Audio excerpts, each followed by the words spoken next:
महमूद कुरैशी की जानिब से खिताब किया जा रहा था, लेकिन इस वक्त ऐवान में शोर शराबा हो रहा है और आप ये मनाजिर देख सकते हैं। कौमी असम्बली इजलास के ये मनाजिर हैं इस वक्त। कौमी असम्बली का हंगामा जारी तामीनी बजट पेश किया जा रहा था, जहां पर अपोजिशन जमातों की जानिब से एहतजाज किया गया। उससे पहले कुछ हाथापाई के मनाजिर भी देखे गए थे इस इजलास के दौरान। जब हुकूमती अरकान की जानिब से खिताब किया जाना शुरू किया गया तो अपोजिशन की जानिब से हंगामा किया गया और शेम शेम के नारे भी लगाए गए। इस वक्त शाह महमूद कुरैशी इजहार ख्याल कर रहे थे, लेकिन अपोजिशन की जानिब से एक मरतबा फिर से एहतजाज की आवाज़ें कसी गई और एहतजाज किया जाता रहा। इससे पहले अपोजिशन रहनुमाओं की जानिब से भी खिताब किए गए। ख्वाजा आसिफ की जानिब से हुकूमत पर शदीद तनकीद की गई और उन्होंने ये कहा कि पाकिस्तान अपनी मुआशी खुद मुख्तारी पर समझौता कर रहा है। खुद मुख्तारी की ज़ामिन चीज़ें बारी बारी करके सरेंडर की जा रही हैं और स्टेट बैंक को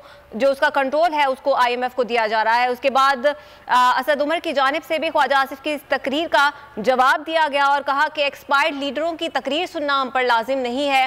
ये अपने जो रहनुमा हैं उनको कुर्सी पर खड़ा नहीं कर सकते, तो हम इनको क्या गिराएंगे। सब्सक्राइब करें और बेल दबाएं ताकि कोई खबर रह न जाए।